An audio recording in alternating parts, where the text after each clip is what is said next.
В эти дни в Намском Улусе в местности Сеникой было проведено самое долгожданное, зрелищное и волнительное состязание среди хозяев автомашин марки УАЗ – автошоу «Хараян-2008». Примечательно, что 4 раза автошоу проводилось в Чарапчинском Улусе, а в этом году организаторы и спонсоры рискнули и привезли гонки в Намцы. И не прогадали.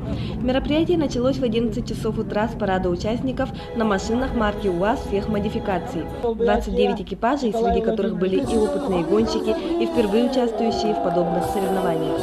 Надо отметить, что организаторы выдвинули определенные требования. В результате все в этот день пришли в единой красочной форме, и машины были оформлены в спортивной теме. Соревнование проводилось по 2 категориям – для машин с мощностью двигателя до 100 лошадиных сил и свыше 100 лошадиных сил.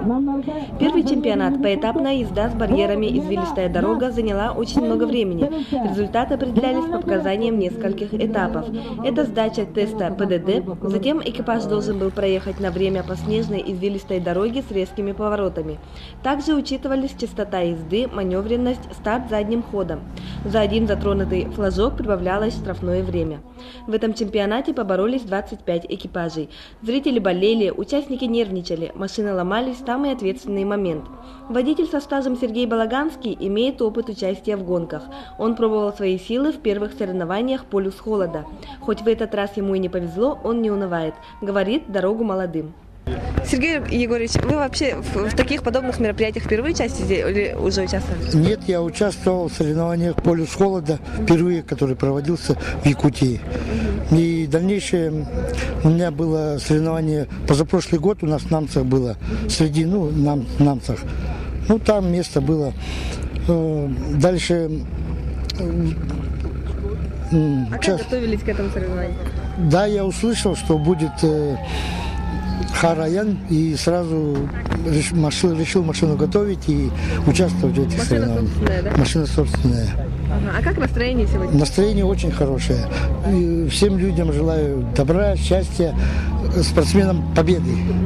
А вот вы в 2 этапах участвуете, да? Да, в 2 будем. Будем Какой в 2. самый сложный, на ваш взгляд?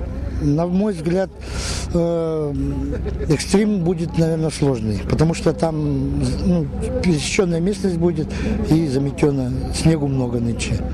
Поэтому думаю, что там сложнее. А как оцениваете силу участников? Силы участников очень сильные.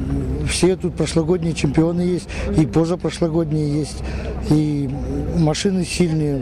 Но я думаю, люди готовились. А в таких гонках главное участие или победа? Участие, я думаю. Участие дух поднимает. Я, например, участвую, мне 48 лет, я еще участвовать хочу. А вы какой год за рулем? За рулем 26 лет. И все нормально было, да? Ну да. Желаем удачи. Спасибо. Мир не без добрых людей, даже в соревновательных, состязательных мероприятиях. Участник из Намцев Владимир Афанасьев доказал, что он настоящий мужчина. Каждый раз, когда какая-нибудь машина застревала в снегу, он приходил на помощь. Этим он и заслужил симпатию зрителей и жюри. Скажите, пожалуйста, вы впервые участвуете в этих гонках, да? Да, первый раз. Ага. И как готовились? Как? Нарисовал машину, обрисовали, да поехали. Ничего не меняли, да? Нет. А настроение как у вас? Очень боевое. А как оцениваете силы участников, соперников? Не знаю, покажет время. Удачи. В итоге в этом чемпионате результаты были такими. В категории машин с мощностью двигателя до 100 лошадиных сил равных не было прошлогодним абсолютным чемпионам Илье Егорову и Виктору Яковлеву из Намцев. Фортуна им улыбнулась и в этот раз. Гонщики подготовились к соревнованиям основательно, и форма красивая, и машину разаккуратили. И в итоге справедливо победили. В категории машин с мощностью двигателя свыше 100 лошадиных сил лучшими стали Петр Васильев и Степан Афанасьев из Татинского Улуса. Уже под вечер началась самая зрелищная часть – экстрим-гонки. Как только был дан старт, машины с ревом рванулись с мест. Каждый хотел стать первым, но победили самые опытные, смекалистые и удачливые. Первыми труднопроходимый снежный участок дороги в категории свыше 100 лошадиных сил преодолели братья Афанасий и Евгений Большаковы из Татинского Улуса. Братья Большаковы тоже прошлогодние чемпионы. О том, что в Намцах проводится Хараян, узнали накануне и сразу двинулись в путь. Как оказалось, не зря. Среди машин с мощностью двигателя до 100 лошадиных сил победили Илья Мальцев и Александр Иванов с Намского Улуса. Призовой фонд автошоу составил 100 тысяч рублей, победители получили по 25 тысяч рублей. Главным спонсором гонок традиционно выступил ЗАО «Колми» под руководством Николая Румянцева.